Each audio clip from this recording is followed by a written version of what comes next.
The sands of Egypt whispered of a new dawn. A prophet had emerged from the wilderness with purpose. His name was Moses, chosen by God to lead his people to freedom. Years had passed since he left Egypt, but his mission was clear. Now he carried a divine message of hope for the Pharaoh. The Israelites, bound in chains for generations, dreamed of liberation. Their prayers ascended to the heavens, reaching the ears of the Almighty. Moses, guided by divine light, stood courageously before Pharaoh. The palace gleamed with gold, a stark contrast to the suffering it concealed.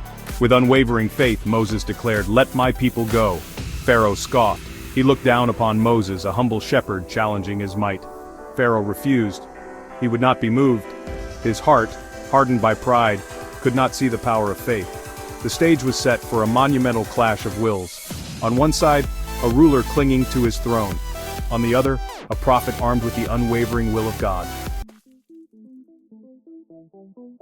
The Nile, lifeblood of Egypt, transformed into a symbol of change. Fish perished, the air grew heavy with challenge, yet Pharaoh stood firm. Then came the frogs. They filled the streets, entered homes, a living testament to resilience. Still, Pharaoh's heart remained steadfast. Lice followed, tiny challengers testing the spirit of the people. Yet Pharaoh would not yield. Wild beasts, fierce and relentless, roamed the land. A pestilence swept through livestock, a call for perseverance. Still, Pharaoh held fast to his resolve. Boils erupted on the skin of Egyptians, a painful reminder of their strength. Hail fell from the heavens, an unrelenting challenge. Locusts descended, devouring every green thing, a test of endurance. Darkness, thick and enveloping, covered the land, but Pharaoh would not be swayed. 9 plagues had visited Egypt. 9 times, Pharaoh witnessed the power of faith. 9 times he chose to harden his heart. His pride, his sense of absolute power blinded him to the truth. He had become a prisoner of his own arrogance.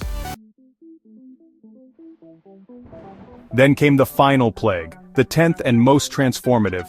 A profound silence enveloped Egypt. The air, thick with anticipation, carried the sounds of a nation awakening. The angel of transformation had passed through the land. In every Egyptian home, the firstborn lay in eternal rest. Pharaoh's son, heir to the throne, was not exempt.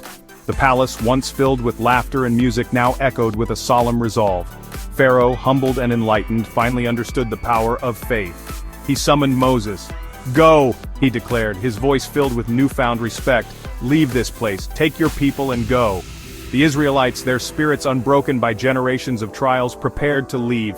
They packed their cherished belongings, their hearts filled with a mix of anticipation and hope. The Exodus was about to begin, a journey towards liberation and a brighter future.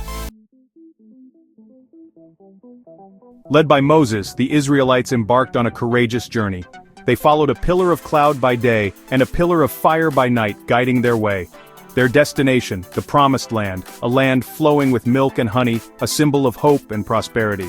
Behind them, Pharaoh, his heart again hardened by anger, rallied his chariots. He would pursue the fleeing slaves, determined to unleash his fury upon them. The Israelites reached the edge of the Red Sea. Behind them, the thunder of hooves, the glint of metal in the sun. Pharaoh's army was upon them. Fear threatened to consume them. They were trapped, with nowhere to go. Moses raised his staff. The sea obeyed. The waters parted, a miraculous path opening up before them. The Israelites walked through the sea on dry land as if on solid ground, their faith unwavering. Pharaoh's army, blinded by rage, followed.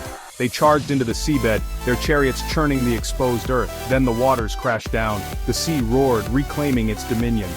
Pharaoh's army was no more, swallowed by the waves. The Israelites were free, their journey to freedom complete.